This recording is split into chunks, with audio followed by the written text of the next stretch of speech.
Hi, I'm Jared Thomas, and today I'm going to be discussing three articles that I read concerning Mirabeau B. Lamar, who was the second president of the Republic of Texas. I chose to focus on Lamar because as a Texas history teacher, we know a lot of information about Sam Houston, and we teach very heavily on who he was and his impact on the state. But Lamar is treated as a very secondary figure to Texas history, so we don't have a whole lot of information on him, and I wanted to learn more so I could bring it to my class. The first article that I looked at was titled Mirabeau B. Lamar and Texas Nationalism. It's written by Dorman H. Winfrey and appeared in the Southwestern Historical Quarterly. Winfrey's account of Lamar largely focuses on his time as the second president of Texas and all of the decisions that he made as they related to his fierce nationalism.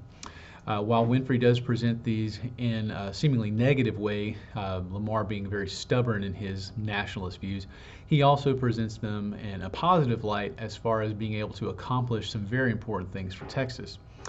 Basically, the conclusion that Winfrey reaches is that, for better or worse, Lamar's nationalism was a driving force in who he was and what his presidency was, and without that nationalism, Lamar wouldn't be the remarkable man that he is in history. And not just for Texas, but the United States as well. The sources that Winfrey uses are quite impressive. He relies heavily on primary source documents, letters that Lamar wrote, speeches that Lamar made, and then he also mixes in some secondary sources such as biographies written on Lamar, some journal articles as well. In the methodology of Winfrey, he makes 100 footnote citations in only a 22-page article. So he really allows history to speak for itself and tell its own story, which is pretty interesting. And it reminded me of our biblical worldview principle that historians must be dedicated to a reasoned and investigated reconstruction of primary sources. The second article that I read was titled Mirabeau B. Lamar, Poet, President, and Namesake for a University, written by Mary Scheer, and it appeared in the East Texas Historical Quarterly.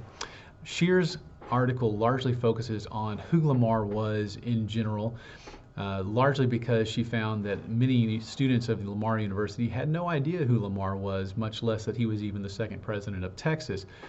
Though her history is very straightforward, one of the things that's very impressive about it is the methodology in which she blends Lamar's poetry into the account of his life to show us a very personal side of Lamar that I haven't seen in other types of history. So I thought that was a really unique approach.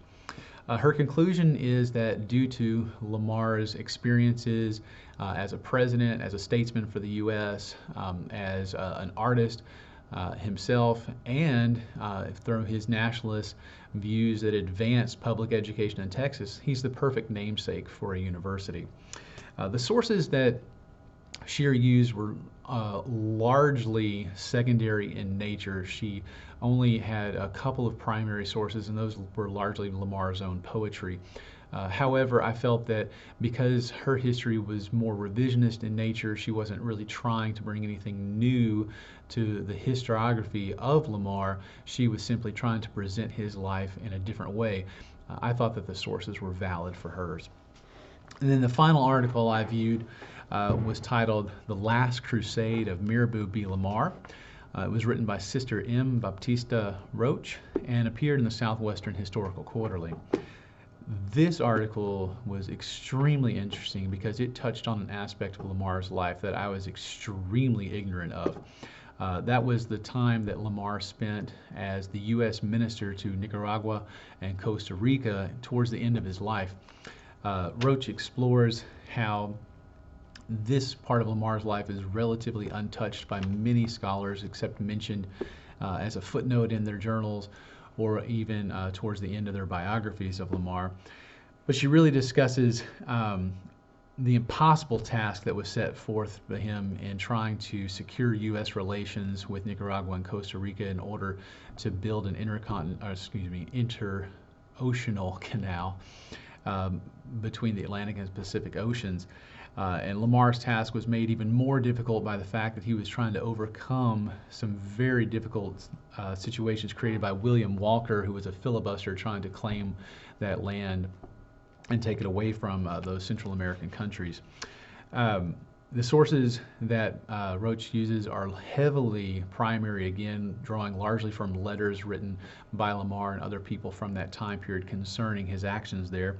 And she does use some secondary sources, such as 3 biographies on Lamar and a journal article as well.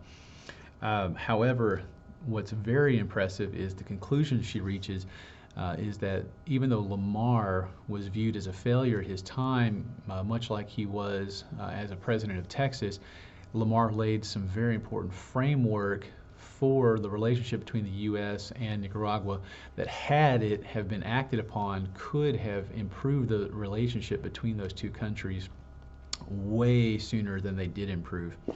And finally, the methodology was extremely impressive because as Roach allows history to speak for itself, much like Winfrey did, she also seems to write in a very redemptive fashion, trying to show that even though Lamar failed, his struggle was really kind of a success, and she portrays him in such a way which I think also speaks to her role as a nun, and that's kind of why redemption is such an important part of her story.